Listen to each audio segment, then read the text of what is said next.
A massive amount of talent is dying on the vine when 2.2% of all VC funding goes to female founding teams and less than 2% to racially diverse founders.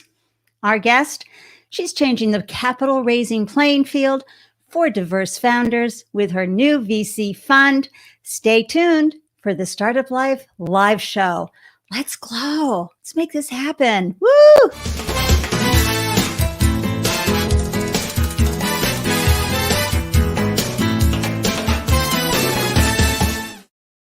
Hello, everyone, and welcome to the Startup Life live show. I'm your host, Ande Lyons, 4 times founder and startup champion to founders around the world. And after raising 4 businesses of my own, I now share founder startup stories to help newly minted founders and business owners find the solutions and inspiration they need to succeed. And thank you for carving out time to tune in and up your founder game while cheering on a fellow founder and learning from this extraordinary guest that we have today. For those of you who are watching now and via the replay, thank you for your support of the show by sharing your love on this video wherever you're watching. And if you know someone who would benefit from our conversation today, please tag them and share this video on your feed. If you're watching from YouTube, please share your subscribe love and a click on the bell icon for alerts. Your support helps us minimize the joy and maximize the heartache from first-time founders' startup life. So heartfelt thanks to you. So I'm so excited to introduce you to our guest today. She's local Boston goddess, so happy to have her on the show.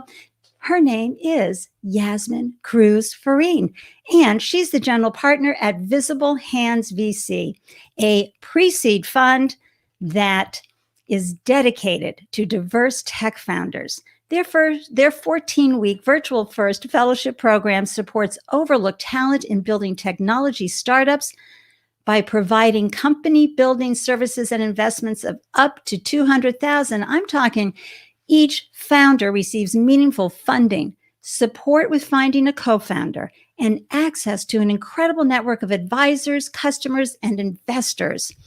Now, I got to tell you, Yasmin is not just jumping in this without any experience, right? She has 15 years of leading philanthropic investment strategies and advising foundations responsible for deploying over $1 billion. And her career began as a small cap value equity analyst and she remains dedicated to enabling sector-wide deep impact on our most pressing social challenges through board work at well-known Boston organizations. And hey, she was the finance goddess for our Governor Deval Patrick's presidential campaign. She's just done it all. I can't wait to bring you into the room and have you meet this amazing woman. Let me just say right now, welcome to the show, Yasmin. Oh, so glad to be with you, Ande. I have never heard the term finance goddess, so I'm going to add that to the bio. You do. You have an eye for money and numbers, and it's just so wonderful. So, Yasmin, you and I are in Boston today. I'm just a little north from Boston, everybody, and I'm going to tell you right now, it is snowing outside today on April 16th. How is it where you are, Yasmin? Same. I'm just slightly north of Boston on the flight path when you land at Logan, and it is pretty gloomy out there, but we're going to bring some light to this conversation, and it's just great to be with you. Thank you. And I was singing The Sun Will Shine Tomorrow with Annie this morning because I know that it's going to be just another day and it'll be wonderful. But you're right. We're going to have a great conversation.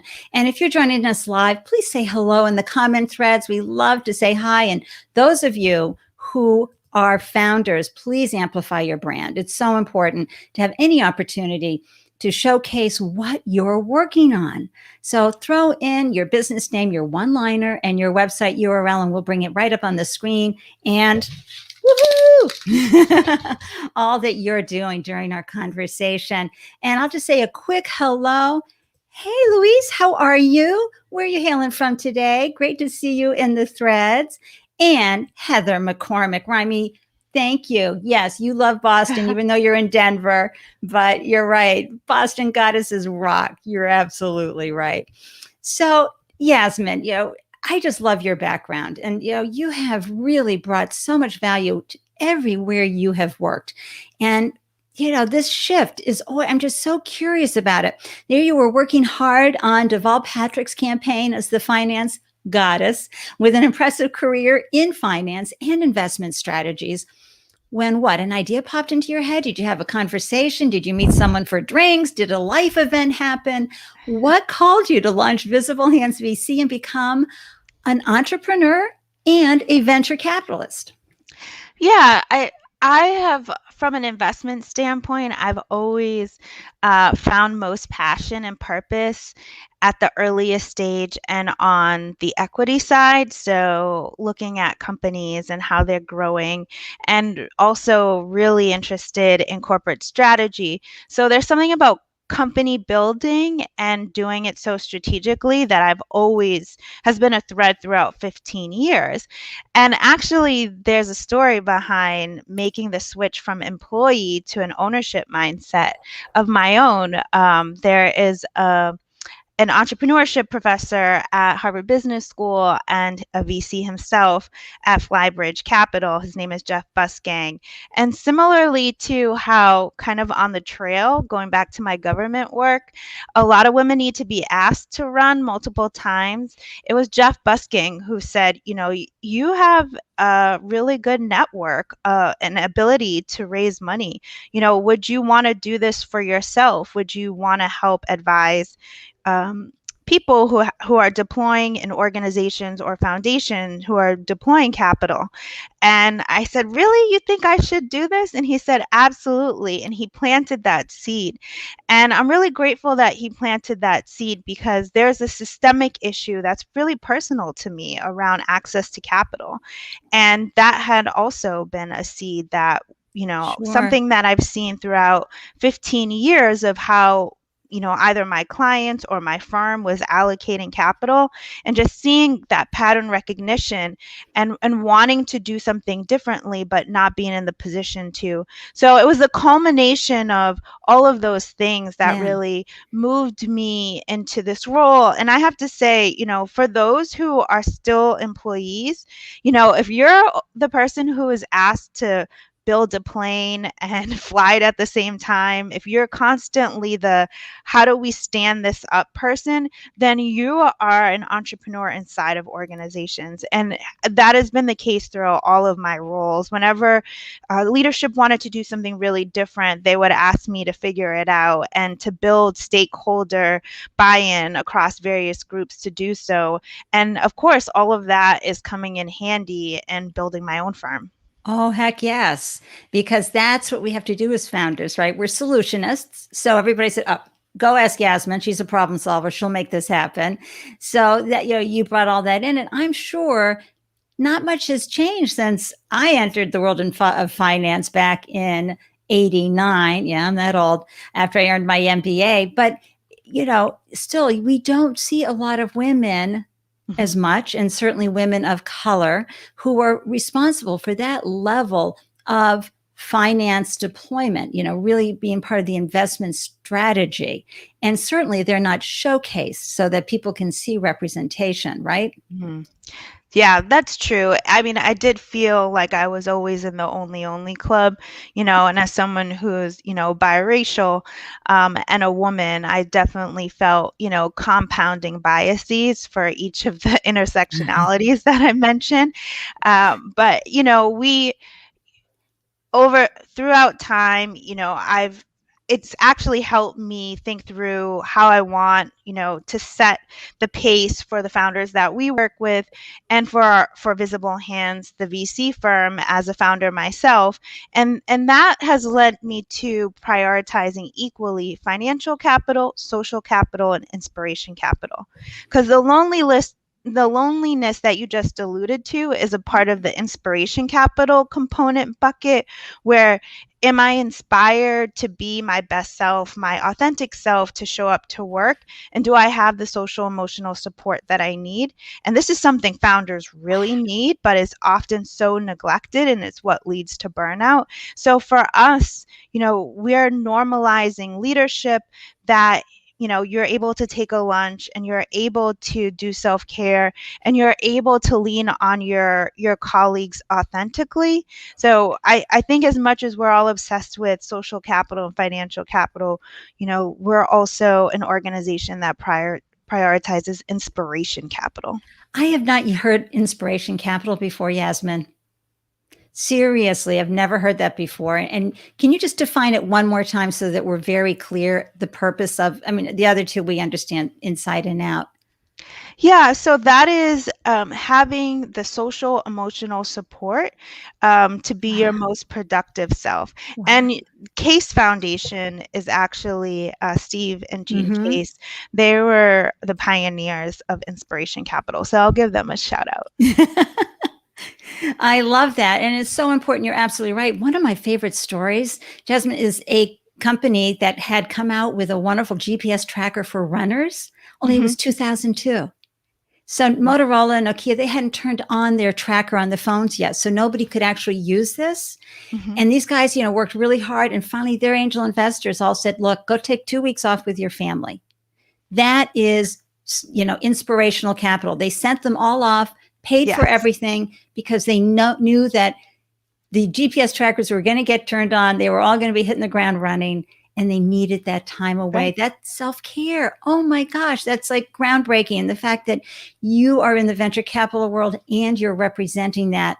I have a lot more questions, but let's just say, hey, Christine Connolly from Whisicle.com. What is Whisicle? That is Wysicle. We're cheering you on, but yes. I am so curious now. That is so great. And Heather, talk about holistic and inspirational capital. That's what you do, Heather, in helping people stay healthy throughout their holistic wheel, every area of their life. Yeah, there are a lot of ups and downs with being a founder and an entrepreneur. So this certainly cannot be an add-on side conversation. And Angie, I'm not going to pretend I'm going to correctly pronounce your name, but I am so grateful you're tuning in today. Thank you so much. We're sending you big love hugs to Indonesia. And Olgi, hey, Olgi's local. He has a shoe company, a heelless shoe company. Have you met him? No, I haven't. Oh, Olgi, you got to reach out to Yasmin here. Happy Friday, Andy Lyons. You're as young as you feel, and you are amazing. Well, thank you, darling. Absolutely. Singing my song. And Alyssa, who was just on the show with her incredible business, ArcVita. How you doing? Yes, inspirational capital is huge on every level.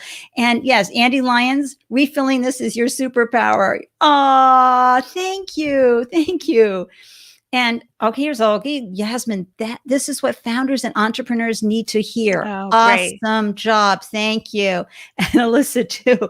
Alyssa has her ArcVita platform helps folks get into the right businesses for them. It's a career guidance, but tech enabled. It is phenomenal what she has been doing and remarkable, remarkable work. Yes, gems. And hey, I am Coach Justin. Hi, Andy and Yasmin. Thanks for doing this. Our pleasure. And hello, Melissa. She'll learn about inspirational. We're going to be talking about this all day. I'll be using it in the clips after the show too. Melissa has a phenomenal, she's an attorney, but she also has a clothing line called Pirouette NYC. She lives right up in Marblehead as well as New York City. So I don't know if you've met her, but it's fun to see the locals as well when they tune in. So I come back to, you've decided to do this fund. You partnered up with other general partners. Yes, I have 2 other partners. I have one partner, Daniel, and he has a very traditional capital raising background from Goldman Sachs and Summit Partners. Summit is a growth equity firm here in Boston. And he raised a $3 billion fund over at Summit. And he similarly, what drove him was a lot of the same inspiration and frustration in some cases as what I saw, but for him at a very institutional level. And then my other partner is Justin Kang, and he has that accelerator company building background. He's one of the first employees at Mass Challenge and another accelerator out in Boulder, Colorado. Invisible Hands is both a fellowship program and a VC pre-seed fund. So we're really intensive, and we spend 14 weeks with the founders, and that company building, I call it the sausage making, is Justin's wheelhouse. Great. The sausage making. I love that. Yeah. Making that all work and happen. Now, this is, you and your team though still had to do what every founder does, right? Because the VC market is saturated. Every time I turn around on Twitter, I see another VC out there. Correct. So you needed to do the important work of differentiating yourself and proving your hypothesis, because not only did you want to make incredible things happen for these diverse founders and give them that 14-week support to help them launch properly and in a way that helped them succeed, but you also had to bring the money in, which Correct. Of course is your wheelhouse, I imagine. Correct. But you still had to tell people this is what we're doing. Are you in? How did that go for you? Yeah, so we've done about 200 meetings, and it's interesting because we do have an institutional anchor for the fund, which is a very different experience and due diligence process than many of the family office and individuals, ultra high net worth individuals that became LPs of the fund. And what I would say is, peer-to-peer fundraising is still one of the best ways to raise money, which means that every time I was able, and my team, so I didn't do this alone, of course, Daniel and Justin, the three of us, did this process together.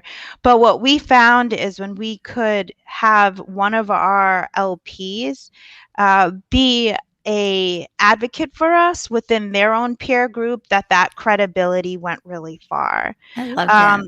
And then, what's really interesting is I think we still have pretty homogenous networks. I think we're still working on that. Yeah. And what is helpful when you're fundraising is, if you're able to tap into one network, their contemporaries and their colleagues often, is very different than kind of another advocate. And so it's about finding those pods and unlocking those pods, establishing trust, and especially when people unlock their peers and their colleagues, keep updating them in terms of what progress you're making. And many times they would go back to their peers and say, heard you had a meeting, and reinforce kind of the message that we had. It's also really important when you're raising a VC fund to have two really exceptional advocates who can be your reference checks. And for example, going back to Jeff Busgang, since he was the one who kind of was planted one of the seed, right? He's backed that up by doing, I can't even tell you how many reference checks he's done for us. And, and that lends back to that peer-to-peer, when someone who is an established investor is vouching for you, and then they say to whoever your prospect is, can you write a bigger check? That has a lot of power. It's hard, for the person who's raising a first fund to say to the prospect, can you write a bigger check, right? So it's really important to have kind of the people who are kind of your home base, who can make those reference checks for you. And to think about unlocking pods of people has really been helpful in our first raise. This is so wonderful because, we talk VC a lot. We think about VCs, but we kind of put them over here. And I am so grateful for your candid discussion about how a fund really comes together. Who are the players? How does that raise happen? Because I'm always saying to founders, you have to remember the VCs have their agenda as well. They've raised this pool of money, and they need to have a return with Correct. That fund. And that's all put into specifics every fund is different.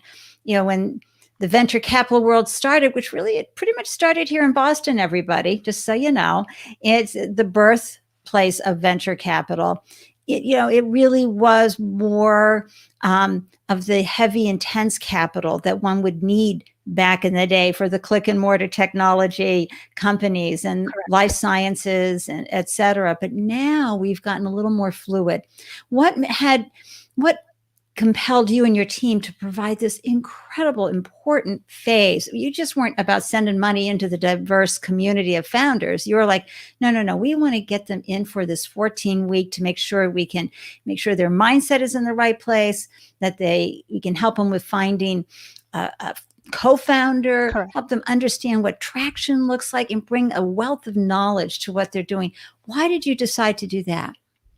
Yeah. So, I said we did, about 200 meetings, and that sounds really flat to raise this first fund. But when founders have to go out and raise, often there are a lot of paper cuts, right? And you have to understand investor love language is what I call it, and how to communicate in a way that resonates with them in their portfolio construction. So it's not, and the other thing too is many founders, especially in the underrepresented category, have been underfunded, and they're expected to meet the same hurdles and the same timelines. So what we saw was we need to help create the conditions for founders to even be successful. If you are not in a team construct, and a lot of underrepresented founders are solopreneurs, the large majority are. VCs at that point see a lot of risk in that team construction. Are you being complimented? The literal, if you are hit by a bus, what does that mean for my investment? So there's a team aspect, there's a customer validation aspect, and at the earliest stage, all ideas evolve. Ideas are near meaningless if they're not connected to the right person, right? So you have to be able to package all of that when you're still figuring it all out. The reality is the first 3 years of company building should really be about evolution, right? And getting better, understanding your customer base better. But in that process, you also have to bring capital to the table. Right. So we saw that there are institutional barriers, those paper cuts that I mentioned out in those meetings, and that you have to sort of be prepared to manage. So we have this formula where hopefully throughout the 14 weeks, we'll be a great partner, and having that prototype, having that clear language to discuss traction, whether that's customer traction, partnership traction, investor traction. And then we actually spend 9 months with the founders, because we know that raising money isn't really an exercise in understanding a term sheet or just being introduced to people. It's a process, and it takes time. It doesn't take 3 weeks to raise a lot of money, especially in Boston. So with that being said, the way that we pulled together our model is to help create the conditions to even be successful in 14 weeks. That way you have a better chance when you're meeting with angels and VCs who are at the later pre-seed or seed stage, that you are, one, you've had meaningful funding, so $200,000 up to $200,000. Last year, not the pre-seed, because we're pre-seed, but the seed round for Black women was $100,000, and the seed round for Latinx women was $200,000, according to Diana Project at Babson. The national seed round is $2.2 million last year. So we're talking about, on average, being grossly underfunded. Absolutely. So what we're able to do is to provide meaningful funding beyond the average, $35,000 that a lot of founders start businesses with. to get them ready to go into that process. Right. And you know what? I see this too as a really valuable way to also de-risk your own fund, because you're bringing on these investments, you're giving them incredible support and helping them with an initial investment so they can 100% focus on the business and feed their family and keep the roof over their head, get rid of all, that inspirational capital so that they know that they can eat and so that they can really bring everything.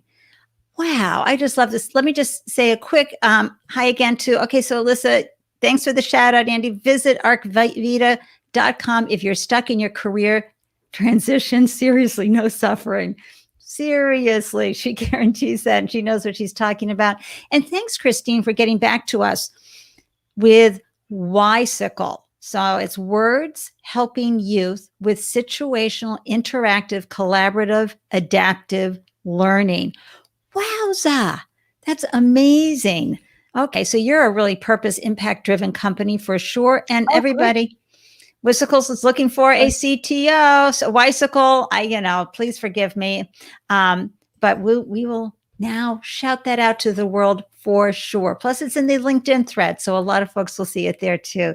Thank you, Christine, for that. So in this whole process now, so you raised the fund and you got very clear about what this 14-week period will look like. One of the statements I read on your website, which just really blew my mind, because again, folks, I have been in the VC world since '89. I've known the players. I've raised money myself for others.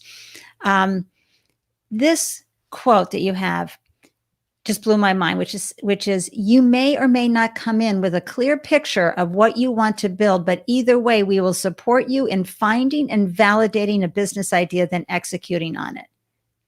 So, sure, folks, VCs come on, many of them will take a position on your board. They really are good at rolling up the sleeves, but I haven't seen this level of contribution in a founder's success formula. What does that quote mean to you? And how is it? I mean, how do you come up with filtering folks and bringing folks in with that incredible agenda and initiative? Yeah. So let's start at the very beginning, which is that talent, right? Raw talent. Many of the filters that we go through, the evaluation criteria that you're seeing may have bias baked into it. I mean, I think we're still using, when we're going through selection process for talent, terminology that inherently has middle class defaults or masculine defaults when you think about words like leadership. And I think the conversation needs to move towards like resilience. I mean, in COVID, how many of us have been incredibly resilient, right? And so what we're looking for in talent is you have an actionable insight. You are obsessed with a problem or a technology, and you have domain expertise that gives you a very specific point of view. When you have point of view, it is one of the most powerful things. You're able to bring purpose to your work, and it's like its own flywheel. So having an actionable, compelling insight.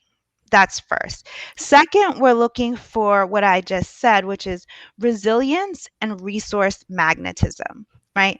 And I think that language frees us to look at people who have had alternative pathways, right?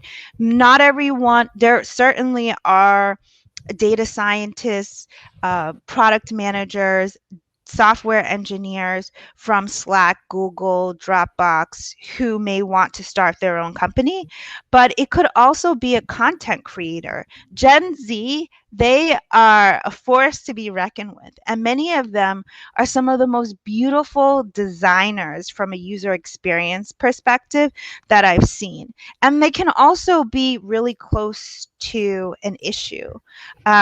So so that's kind of the terminology is something that we were really intentional on in coming up with the key traits for our selection process. The last two are community orientation and growth mindset, because really being an early entrepreneur in company building, you have to have that growth mindset. Absolutely. You absolutely need to be thinking about traction and moving and building and what are all the parts and pieces that you're going to need to pull this together. I got to tell you, we are learning some great vocabulary. Resource magnetism. I popped into the chat room. I mean, is that a delicious word? I love it. And Darren wants to know, are Web3/blockchain companies in scope for Visible Hands? Yes. Yes, okay, they are. Okay, Darren, I'll just remind you right here, everybody. Applications close on May 7th. Apply now. Just go to visiblehands.vc, right? Correct. It's right here in the bottom. You see it going by on the ticker tape below there. I also want to, I agree, Melissa, there's still a lot of pattern matching going on amongst VCs, and conscious, unconscious, it doesn't matter. The filter process needs to be reviewed by outside folks, not what they're traditionally looking for. They can't help themselves. I really wanted to create a scorecard, and everybody who's tunes in regularly knows how I feel about this, because I keep hearing, we want to do more diverse, but then I look at who they hire right out of school, and they're not diverse, and nothing's happening. So I think we need a billboard in Times Square. That's right, Alyssa. Yasmin really gets it. And this is what's so amazing, Yasmin. Because I look at your background and what you've done. How have you become so empathetic to what this diverse found? I mean, you had it in your career in-house for sure, but we all know it, every day because we're talking about it for years. But how did you see this and just get it right away, other than your own lived experience, which I totally understand? Well, it's always a journey. I mean, I appreciate the compliment. I think there's the other thing is, because I have had some philanthropy and social, not work, but constructs as part of my background, like cross-sector experience. I do want to also talk to the researchers and the academics. And I would say a lot of the research, especially the moment that we're in around diverse founders, which there isn't a lot of, which, is something that Visible Hands is working on, and just research around business and diversity, equity, and inclusion. Some of the constructs are counterintuitive. And so spending time with researchers and understanding kind of how, for example, diversity training backfires, right? When it's well-meaning. This kind of outcome that I just shared around our evaluation criteria could inherently be biased. That's from research. And the middle class defaults and the masculine defaults in language, that comes from research. So I have my own lived experience where my credibility has been challenged right off the bat. My competency has been challenged. I have been in many spaces where it was not psychologically safe. My female friends who are my peers, we all talk about, what the promotion to partner, could be like within firms. And I think it's from pieces of all of those things where, for us at Visible Hands, diversity was never going to be an add-on. It was going to be part of our DNA, and it's going to be something that we work on and strive and grow towards. And we believe inclusion improves innovation. So that's, you're never there in this work. You're always striving and moving in that direction. And the thing, I think, why this work is interesting is because there are personal elements of this work, how we were raised, the neighborhood we were raised in, trust and who our family trusts, educational background plays into this as well. Then the organizational experiences that we've all had, and how either we've been validated or invalidated in organizations. And then there's the community perspective. So, there's so many, there's no one silver bullet in Right. DEI. It's a whole picture. Right. And when you meet a founder who has it. So you're looking for a lot of the intrinsic things inside the founder, that potential that are the key ingredients for someone who will do whatever it takes to make something work and actually has the ability to quickly learn, and coupled with an idea that has legs. So, you're looking for, what's under the cover, so to speak, that's so important, and not the pedigree. And so often, we've seen it. I mean, I raised 8 million and VC back in the day with the .com, and thousands with my food manufacturing business. And I got the questions that were asked back then were ridiculous, and always, worried. And don't you have a male co-founder? And it's unbelievable. I mean, there have been, I think some of it is lazy, where I'd spend time with an potential investor, and then we'd go through the whole pitch deck. So that's like the idea and the execution. That's what we should be focusing on. How are we sourcing the founders should be the question of investors, and how they should spend their time. And then I get an email a few days later, what school did you go to? And it's like, and what's been really interesting, Ande, is that, I've had I will run through brick walls approach to my career for the things that I believe in. But I went to Boston-based schools, and they weren't Ivy League. My co-founder, Daniel, has gone to Wharton and Harvard, and I see people react to him in spite of his elite background in ways that, are another paper cut, another, daily indignity that's unnecessary, that maybe my non-diverse counterparts don't experience because they went to Harvard. It's enough. And also, frankly, anybody out there who went to HBS, okay, with all due respect, I put that as a check mark against you.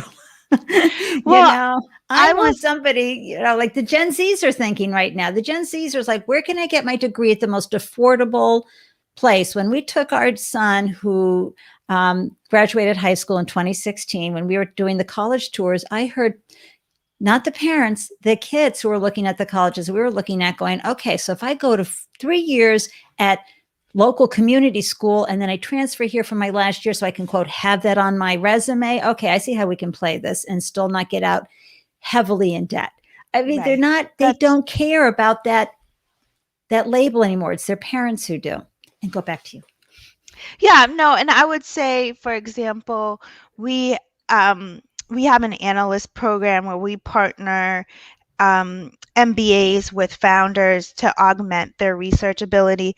And, MBAs at Columbia, at Haas, at Yale, at Harvard Business School have all reached out and wanting to provide and lend their research capacity to the founders. So, what I tell my friends is that, I'm someone who I might not have gotten a seat at the table in some of the institutional firms, so I created my own.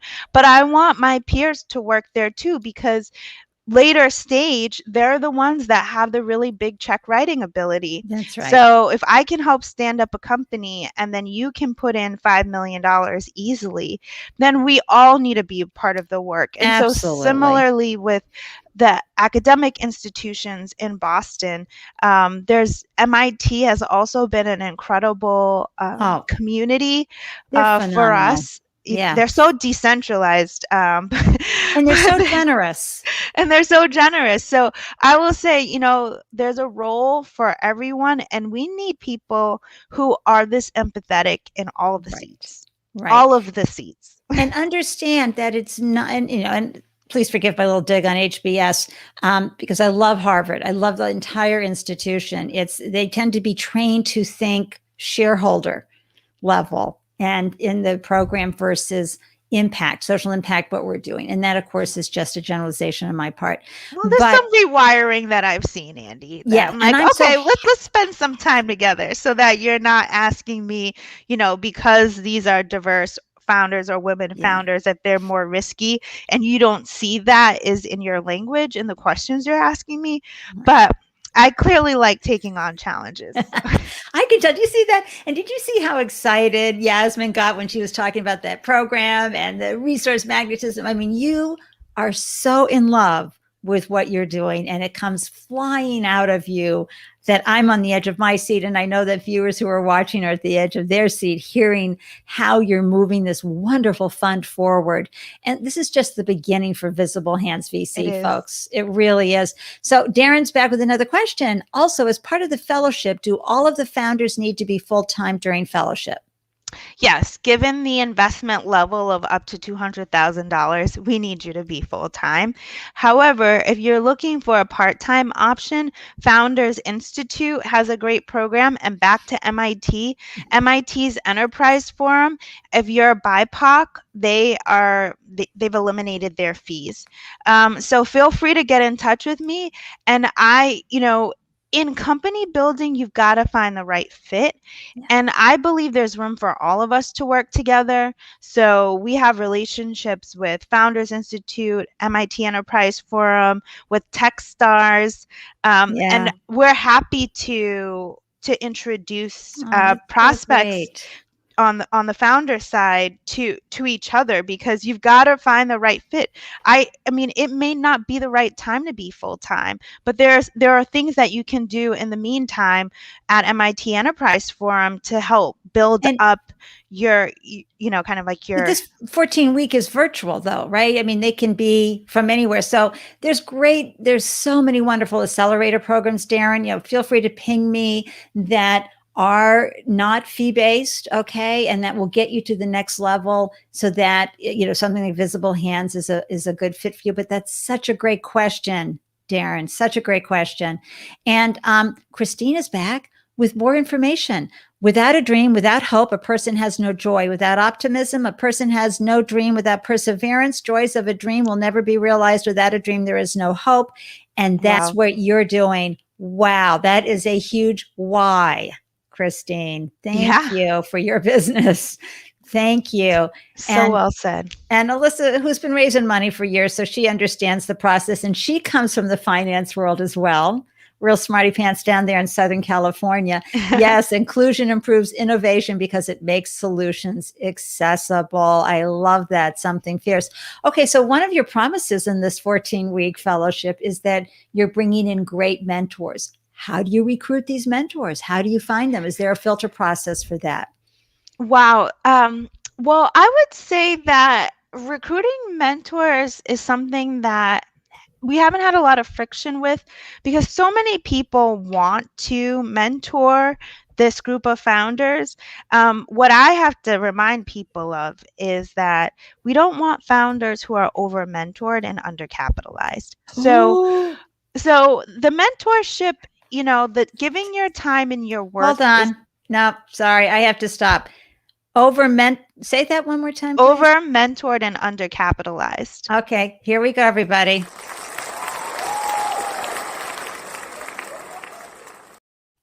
Over mentored and undercapitalized. Raise your hand if you know what that feels like.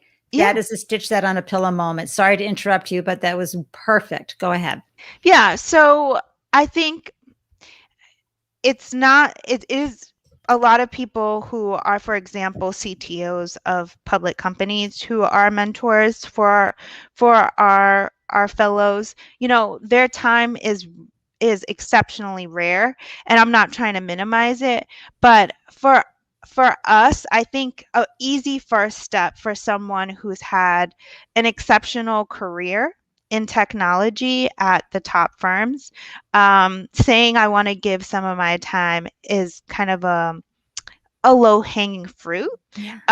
What is important, though, is that when you're at especially a fellowship or an accelerator program, that you understand how they're connecting you to their mentors and what the expectations are. And there are some agreements that outline kind of and give some structure. There are many archetypes of mentors and advisors, so it's really important to have clarity around the dynamics of the relationship in addition to chemistry. So Justin, my co-founder, his work is doing pairing founding teams with mentors. We also have a mentor in residence layer on top of individual mentors. So we have a dean of technology, a dean of revenue, a dean of go-to-market, so that you have additional to your mentor, you'll have the functional expertise. And it makes it less overwhelming for the founder. The founder is taking in so much. You are helping them and guiding them with these strategic conversations and relationships. And we have a wonderful accelerator program. It's the largest in the world. Headquarters are here in Massachusetts. It's called Mass Challenge. So they get about 128 founders in on their cohort every year. And they get incredible introductions, but it's a wild frenzy. I'm a mentor there, but you've got the C-suite from Reebok, or you've got someone from the aerospace technology, and then you've got somebody who really knows how to raise money in a real, you don't get the same level of that hand-holding. It becomes more of like, quick, we got to meet.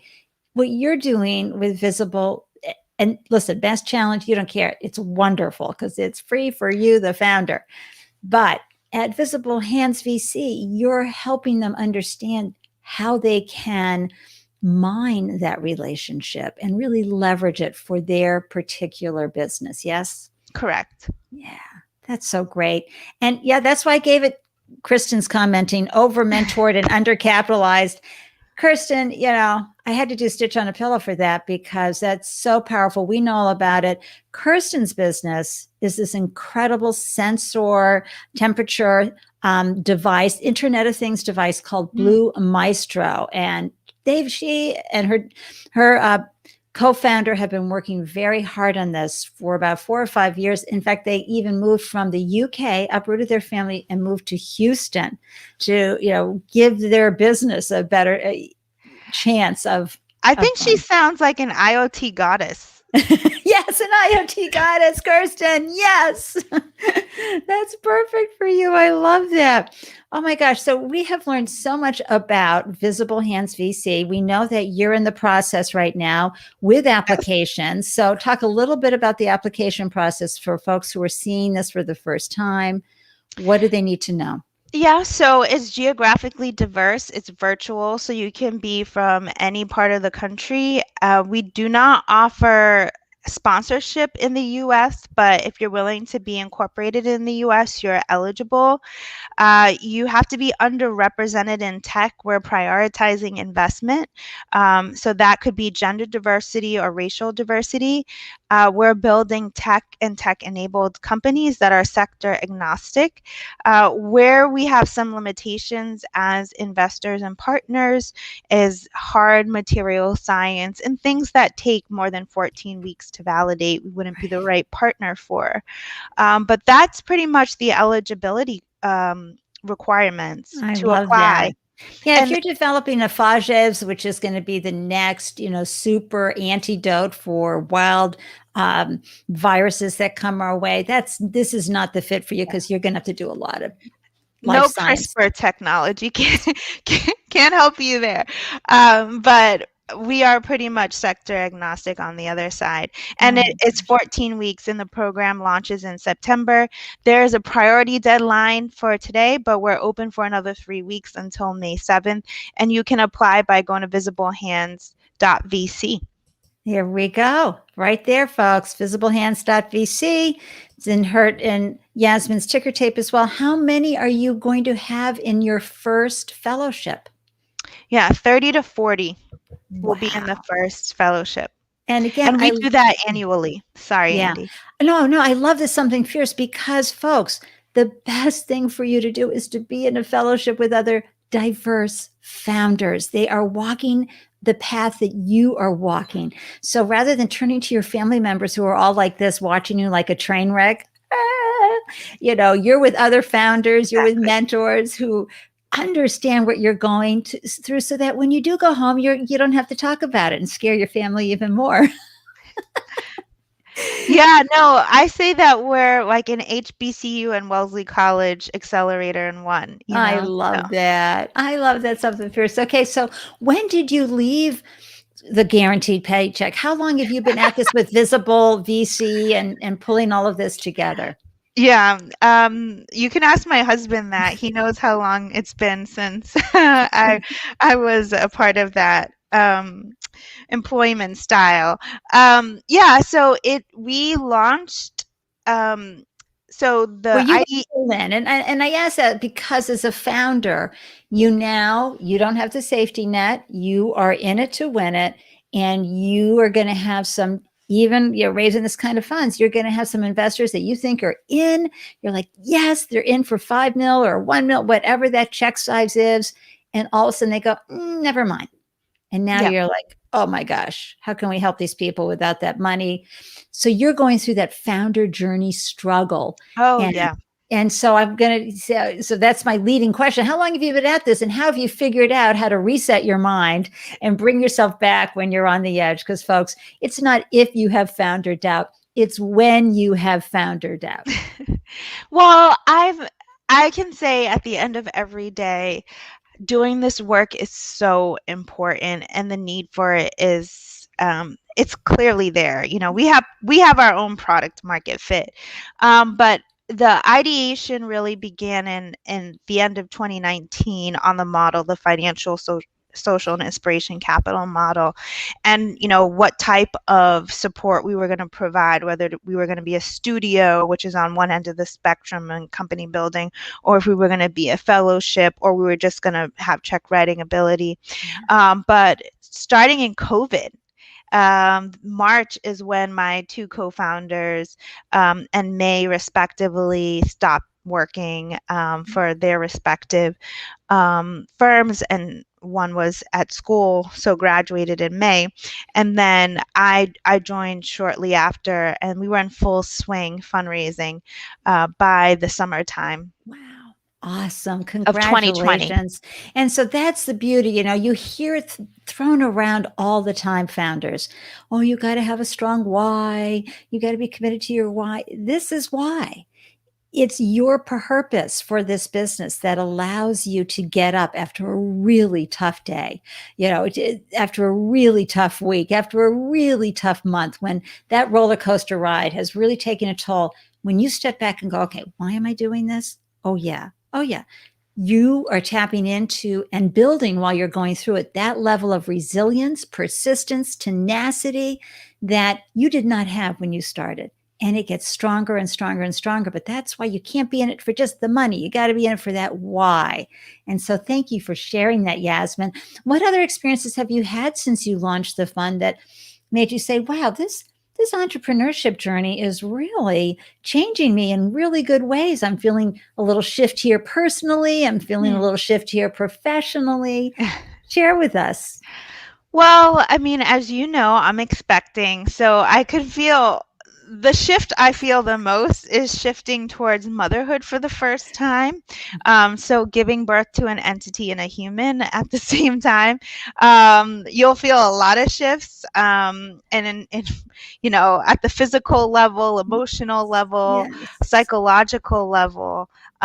So that, I guess, it's hard to think about transitions without me prioritizing that. I would say, for me, shifting to an ownership mentality, it's been interesting, because for so long I've been staffing other people, prepping other people, and now that person is me, which is interesting. But I will say that we have an incredible team at Visible Hands. There's 10 of us. And how productive we've been able to be, how candid we've been able to be, how hardworking we are as a team. I have to say that it's made transitioning to entrepreneurship almost seamless. Yeah, it sounds Yeah. that way. Your team will make or break kind of how you get through the tough moments, right? That's right. And we had Jill Katz on earlier this week, a specialist in assembling great talent for startups, especially when startups can't offer the perks, right? And so it's people attract people, was what her stitch said on a pillow moment was. And it's what you've been able to do. You've attracted great people on your team. You're all of the same mindset and purpose for what you're trying to accomplish.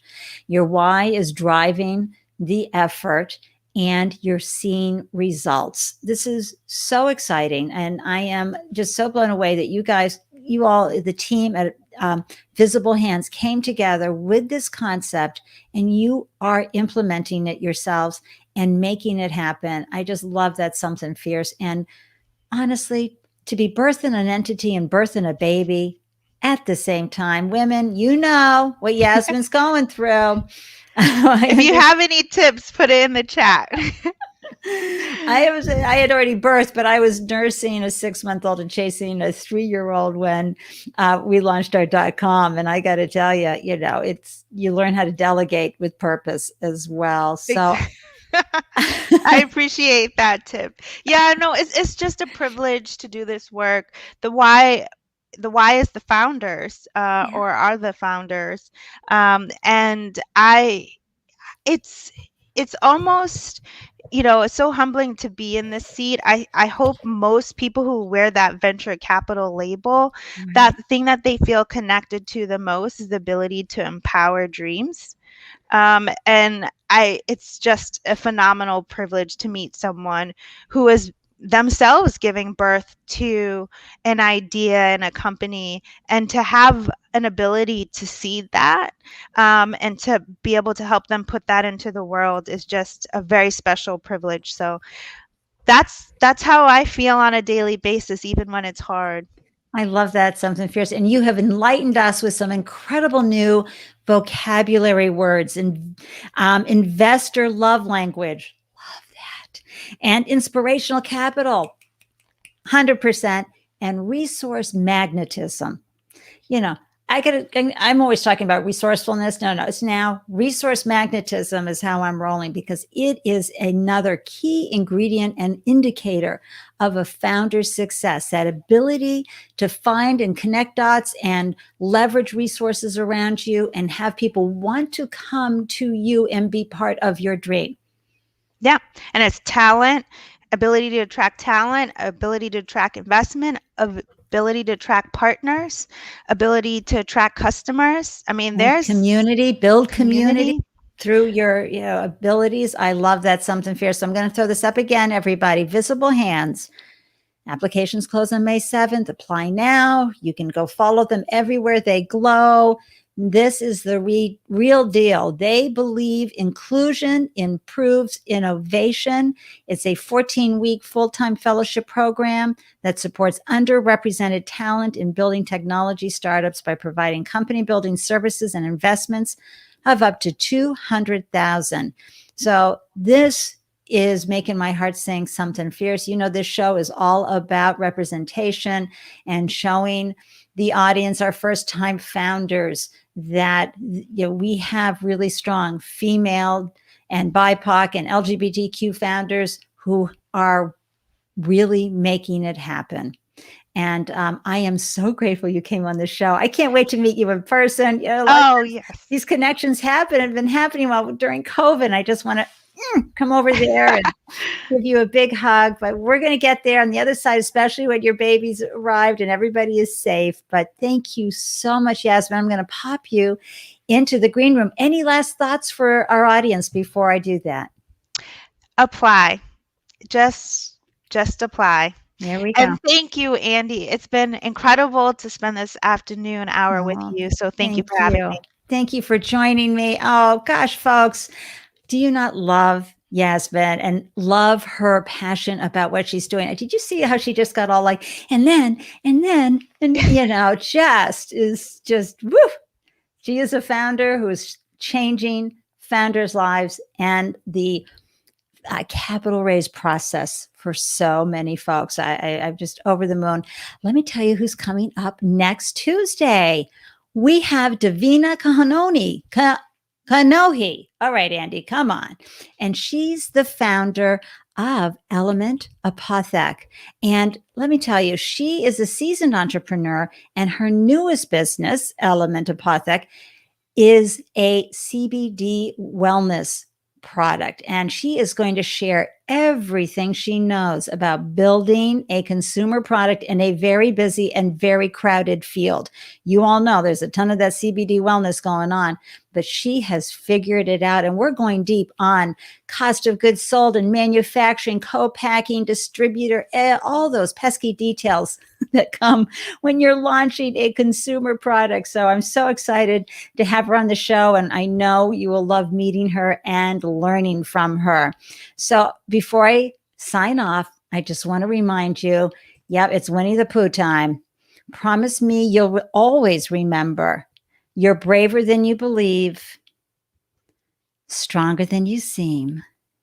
And oh, yeah, as we say here in Boston, wicked smarter than you think. So you stay focused on that beautiful business. Thanks for tuning in. Can't wait to see you next time. Let me know if you have any thoughts or insights in the comment threads for you wonderful replay viewers. And until next time, I'm wishing you a delicious day wherever you glow. Mwah, mwah, mwah, everyone.